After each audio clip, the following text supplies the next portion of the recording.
प्रिय छात्र छात्राओं, आज हम कक्षा 12वीं भौतिकी इकाई 1 के प्रथम अध्याय स्थिर विद्युत में से एक बहुत ही महत्वपूर्ण टॉपिक निरक्षीय स्थिति में विद्युत शक्ति तीव्रता का समीकरण निकालना पढ़ेंगे। लेकिन इससे पहले मैं आपको बताना चाहूँगा कि इस टॉपिक में कुछ महत्वपूर्ण बिंदु विशेषकर जैसे कि विद्युत द्विध्रुव और विद्युत द्विध्रुव आघूर्ण सबका उपयोग होगा। तो पहले आइए हम समझ लें कि विद्युत द्विध्रुव होता क्या है। जैसे आप चित्र में देख रहे हैं कि यहाँ पर दो विजातीय आवेश है, एक प्लस क्यू आवेश और एक माइनस क्यू आवेश, जो बिल्कुल एकदम एक दूसरे से अल्प दूरी पर स्थित हैं। तो इसी अल्प दूरी पर दो विजातीय आवेश अगर स्थित होते हैं तो इसी व्यवस्था को, इसी निकाय को हम कहते हैं विद्युत द्विध्रुव। अर्थात यदि हम डिफाइन करें तो इसको इस प्रकार से दे सकते हैं बच्चों कि यदि समान और परिमाण के दो विजातीय आवेश एक दूसरे से अल्प दूरी पर स्थित होते हैं तो ऐसे निकाय को हम विद्युत द्विध्रुव कहते हैं और उसके बीच की दूरी को 2L से प्रदर्शित करते हैं, जिसे हम प्रभावकारी लंबाई कहते हैं। अब इसी विद्युत द्विध्रुव पर आधारित है विद्युत द्विध्रुव आघूर्ण। बच्चों, विद्युत द्विध्रुव आघूर्ण को स्मॉल p से प्रदर्शित करते हैं, जैसे कि आप यहाँ पर देख रहे हैं। और विद्युत द्विध्रुव आघूर्ण का सूत्र होता है P बराबर Q × 2L। अर्थात विद्युत द्विध्रुव में से कोई एक आवेश और उसकी प्रभावकारी लंबाई के गुणनफल को विद्युत द्विध्रुव आघूर्ण कहते हैं। और बच्चों, एक सदिश राशि होता है जिसका एसआई पद्धति में मात्रक कूलाम × मीटर होता है। तो इन्हीं दो शब्दों का उपयोग यहाँ चैप्टर में हम इस टॉपिक में करेंगे। तो आइए हम आते हैं निरक्षीय स्थिति में विद्युत क्षेत्र की तीव्रता का व्यंजक निकालने में। तो विद्युत क्षेत्र की तीव्रता की व्यंजक निकालने से पहले हम निरक्षीय स्थिति की परिभाषा क्या है इस पर जानें। उसके पहले आप तो चित्र में ध्यान देंगे बच्चों। जैसे कि माना कि इस चित्र के अनुसार ए बी एक विद्युत द्विध्रुव है जो प्लस क्यू आवेश और माइनस क्यू आवेश से मिलकर बना हुआ है, जिसकी प्रभावकारी लंबाई 2L है।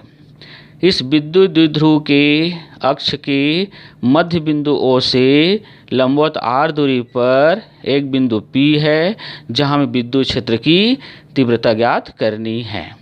तो इसके लिए हम क्या करते हैं बच्चों, इस बिंदु P को इस द्विध्रुव के बिंदु A और B से मिला देते हैं। तो बिंदु P विद्युत द्विध्रुव के अक्ष के लंबवत पर आ जाता है और अक्ष पे के आधे पर आता है। इसलिए शब्द प्रयोग करते हैं लंब अर्धक। तो परिभाषा को मैं यहाँ पर बोल रहा हूँ, ध्यान देंगे कि ऐसा बिंदु जहाँ विद्युत क्षेत्र की तीव्रता ज्ञात करनी होती है विद्युत द्विध्रुव अक्ष के लंब अर्धक पर स्थित होती है, तो उस बिंदु को विद्युत द्विध्रुव के सापेक्ष निरक्षीय स्थिति कहते हैं।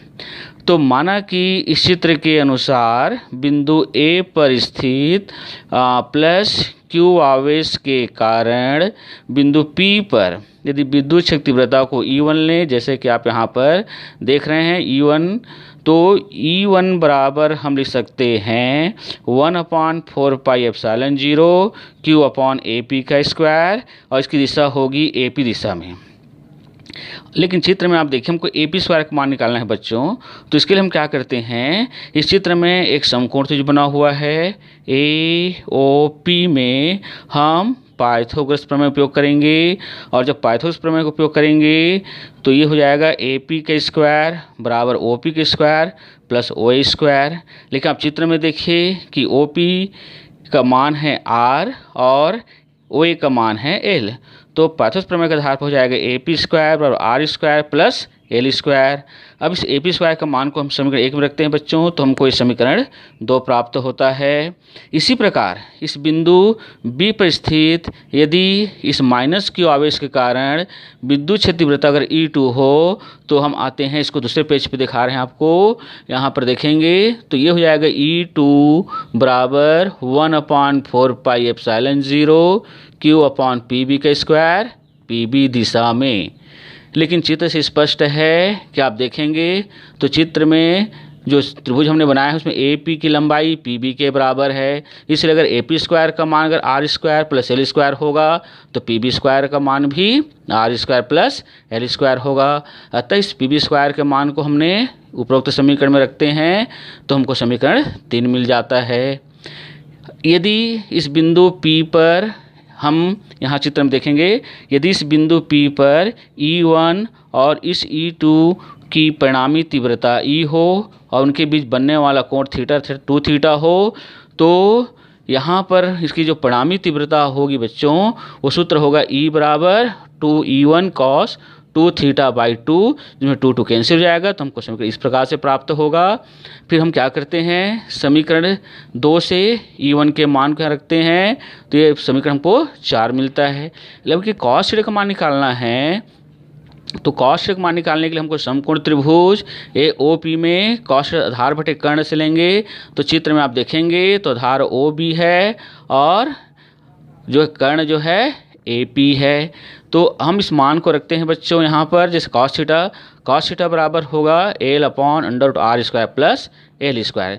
चूँकि यहाँ पर आप देख रहे हैं चित्र में ओ ए की जो लंबाई एल है और ए पी की लंबाई हम निकालेंगे तो हमको इस प्रकार से प्राप्त हो जाएगा। यहाँ पर आप देख रहे हैं ए पी बराबर under R square plus L square. इस मान को यदि हम बच्चों समीकरण 4 में रखें तो हमको इस समीकरण प्राप्त होगा और इस अंडर को हटा दें तो हमको इस समीकरण की जगह में हमको यहाँ पर R square plus square under की जगह में 1/2 घात लिखना पड़ेगा। और हमने इस समीकरण को व्यवस्थित किया तो 1/4 पाई एप्सिलॉन 0 Q × 12 प्राप्त हो जाता है। लेकिन हमने पढ़ा है विद्युत द्विध्रुव आघूर्ण में कि Q × 12 बराबर होता है P। इस समीकरण में Q × 12 बराबर देते हैं P और इस समीकरण को हम यदि लिखें तो हो जाएगा E बराबर 1/4 pi epsilon 0 P upon R square plus L square 3/2 power. और यही बच्चों निरक्षीय स्थिति में विद्युत क्षेत्र की तीव्रता का समीकरण है, व्यंजक है, यदि विद्युत द्विध्रुव बड़ा हो। लेकिन यदि मान लीजिए कि विद्युत द्विध्रुव छोटा हो और इतना छोटा हो कि आर की तुलना में एल का मान बहुत ही कम हो तो हम इस समीकरण 5 में क्या कर सकते हैं, एल की उपेक्षा कर सकते हैं। तो यदि हम एल को छोड़ेंगे बच्चों तो हमको समीकरण मिलेगा E बराबर 1/4 pi epsilon 0 P upon R square 3/2, जिसमें 2 कैंसिल करेंगे तो ये समीकरण हमको प्राप्त होगा। तो ये समीकरण जो है निरक्षीय स्थिति में विद्युत क्षेत्र तीव्रता समीकरण है जब विद्युत द्विध्रुव छोटा हो। तो बच्चों आप सभी जो है इस वीडियो को बार बार रिवाइंड कर लेंगे और रिवाइंड करने के बाद आप इसे अच्छे से देखेंगे, समझेंगे और इससे आप एक नोट्स तैयार कर सकते हैं। और यदि किसी प्रकार के यदि कोई इसमें सुझाव हो तो आप अवश्य कमेंट्स करेंगे। धन्यवाद।